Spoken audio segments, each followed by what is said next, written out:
നേതൃത്വത്തിനെ ആകെ ദേശീയ നേതൃത്വത്തിനെ പോലും വെട്ടിലാക്കിക്കൊണ്ടാണ് തരൂർ ഒരഭിമുഖം പുറത്തുവിട്ടിരിക്കുന്നത്, നൽകിയിരിക്കുന്നത്. നേരത്തെ തന്നെ നൽകിയ അഭിമുഖമാണെങ്കിൽ പോലും തരൂർ പറഞ്ഞിരിക്കുന്ന കാര്യങ്ങൾ അത് ശരിയല്ലേ എന്നാണ് ഏവരും ചോദിക്കുന്നത്. ഈ സാഹചര്യത്തിൽ തരൂരിന് വേണ്ടി ഗേറ്റ് തുറന്നിട്ടിരിക്കുന്നു CPM-ഉം അതുപോലെ തന്നെ BJP-യും. രാഷ്ട്രീയ പ്രവേശനം ഉടൻ തന്നെ ഉണ്ടാകണമെന്നുള്ള ആഗ്രഹം തന്നെയാണ് നേരിട്ടുള്ള ക്ഷണത്തിലൂടെ CPM നേതാക്കൾ ഇപ്പോൾ ആഹ്വാനം ചെയ്തിരിക്കുന്നത്. മറുഭാഗത്ത് തരൂരിൻ്റെ സാധ്യത അത് ദേശീയ രാഷ്ട്രീയത്തിലാണ്. കേരളത്തിൽ നിന്നുകൊണ്ട് മാത്രം തരൂരിന് പ്രത്യേകിച്ച് ഒന്നും തന്നെ നേടാനായി സാധിക്കില്ല. അതുകൊണ്ട് തന്നെയാണ് BJP വലിയൊരു സ്വാഗതം അരുളുന്നത്. കേന്ദ്രമന്ത്രിസ്ഥാനം പോലും തരൂരിന് വാഗ്ദാനമായി ലഭിക്കുമെന്നുള്ളതാണ് ഇതിലൂടെ മനസ്സിലാക്കേണ്ടത്. കേരളത്തിൽ മുഖ്യമന്ത്രി സ്ഥാനാർത്ഥിത്വത്തിൽ കുറഞ്ഞ് മറ്റൊന്നും തന്നെ തരൂർ അർഹിക്കുന്നില്ല. അതിൽ കുറഞ്ഞതൊന്നും തരൂറിന് വേണ്ടാൻ താനും. അതുകൊണ്ട് തന്നെയാണ് ഈ അതൃപ്തി ഇപ്പോൾ പരസ്യമാക്കിയിരിക്കുന്നത്. തന്നെ നേതൃസ്ഥാനത്ത് നിർത്തി തന്നെ നേതൃനിരയിലേക്ക് എത്തിച്ച് ഒരു ക്യാമ്പയിൻ നടത്തി പാർട്ടി ഒറ്റക്കെട്ടായി മുന്നോട്ട് പോയാൽ ഉറപ്പായും അടുത്ത ടൈമിൽ വിജയിക്കാൻ സാധിക്കുമെന്ന സൂചന തരൂർ കോൺഗ്രസിന് നൽകുന്നത്, നേതൃത്വത്തിന് നൽകുന്നത് വലിയൊരു തിരിച്ചടിയായി തന്നെയാണ്. പാർട്ടിക്ക് തന്നെ വേണമെങ്കിൽ മറ്റു വഴികൾ ഉണ്ടെന്ന് തരൂർ പറയുമ്പോൾ അത് പ്രസംഗിക്കാനോ പുസ്തകം എഴുതാനോ അല്ല, മറ്റൊരു തരത്തിലുള്ള രാഷ്ട്രീയ പ്രവേശനമായി തന്നെയാണ് കോൺഗ്രസ് നേതാക്കൾക്ക് മനസ്സിലായിട്ടുള്ളത്. മുഴുനീള മാറ്റം കൊണ്ടുവരാനായി തൻ്റെ ഒരൊറ്റ ഉത്തരവാദിത്തം എന്ന രീതിയിൽ മുന്നോട്ട് പ്രവർത്തിക്കാൻ ഒരിക്കലും കുടുംബാധിപത്യ പാർട്ടിയിൽ സാധിക്കില്ല എന്ന് തരൂർ മനസ്സിലാക്കുന്നു. അതുകൊണ്ടുകൂടി തന്നെയാണ് ഇക്കാര്യം പറഞ്ഞു വെക്കുന്നത്. കേരളത്തിലെ നേതൃത്വം ഒട്ടും തന്നെ പോരാ എന്ന് തരൂർ തുറന്നു പറയുമ്പോൾ ദേശീയ തലത്തിൽ പോലും അതിന് പിടിപ്പില്ല എന്ന രാഹുൽ ഗാന്ധിയുടെ നേതൃത്വത്തെ തന്നെയാണ് ചോദ്യം ചെയ്തുകൊണ്ടിരിക്കുന്നത്. പാർട്ടിയിലെ അവഗണനയും നേരിട്ടുകൊണ്ടിരിക്കുന്ന അസ്വസ്ഥതയും വേർതിരിവും ഒക്കെ തന്നെ തരൂർ തുറന്നു പറയുകയാണ്.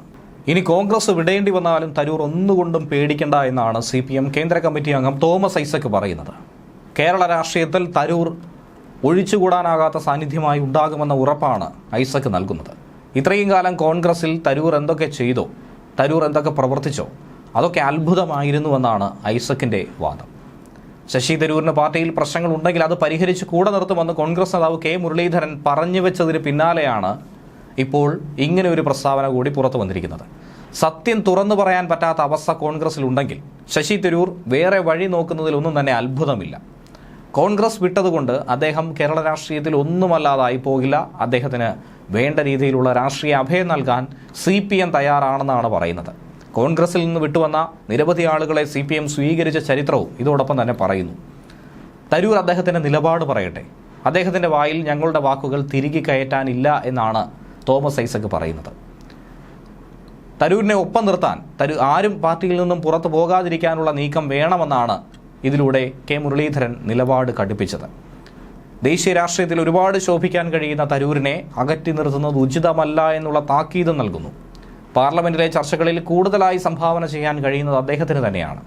അങ്ങനെയുള്ള അദ്ദേഹത്തിൻ്റെ കഴിവ് പാർട്ടി പ്രയോജനപ്പെടുത്തണമെന്ന മുന്നറിയിപ്പ് മുരളീധരൻ നേതൃത്വത്തിന് നൽകുകയാണ്.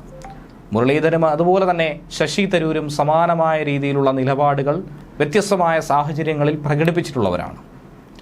സംസ്ഥാന കോൺഗ്രസിൽ മുഖ്യമന്ത്രി ചർച്ച തുടങ്ങിയത് മുതൽ തന്നെ കടുത്ത വെല്ലുവിളി ഉയരുകയാണ്. 2026 മുഖ്യമന്ത്രി സ്ഥാനാർത്ഥിയെ കണ്ടുപിടിക്കാനുള്ള വലിയ നെട്ടോട്ടത്തിലാണ് കോൺഗ്രസ് നേതാക്കൾ. അതിന് തിരികൊളുത്താൻ മുഖ്യമന്ത്രി പിണറായി വിജയനും ഒരു പരിധിവരെ സാധിച്ചു എന്നുള്ളത് യാഥാർത്ഥ്യമാണ്. പാർട്ടിയെ നയിക്കാൻ കോൺഗ്രസ്സുകാരുടെ പിന്തുണ മാത്രം പോരാ എന്നാണ് ഇതിലൂടെ പറയുന്നത്. അതിന് മറ്റ് ചില കാരണങ്ങൾ കൂടി വേണം.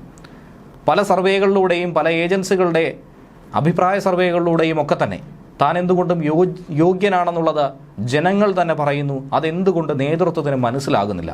ഈ ചോദ്യമാണ് നേതൃത്വത്തെ വിറളി പിടിപ്പിക്കുന്നത്. അഭിപ്രായ സർവേകളെ മുന്നോട്ട് വെച്ച് അദ്ദേഹം കൃത്യമായി മുന്നോട്ട് നീങ്ങുന്നു.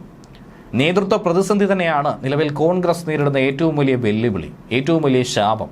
അതിൽ നിന്നും ശാപമോക്ഷം ലഭിക്കാൻ വേണ്ടി തന്നെ ഉപയോഗപ്പെടുത്തണമെന്നാണ് തരൂർ ആവശ്യപ്പെടുന്നത്. എന്ത് ലക്ഷ്യമാണ് തനിക്ക് മുന്നിലുള്ളത്, എന്താണ് തൻ്റെ ഉദ്ദേശം എന്നുള്ളത് കോൺഗ്രസ് നേതാക്കൾക്ക് മുന്നിൽ വ്യക്തമായി തന്നെ തരൂർ നേരത്തെ പറഞ്ഞിട്ടുള്ളതാണ്.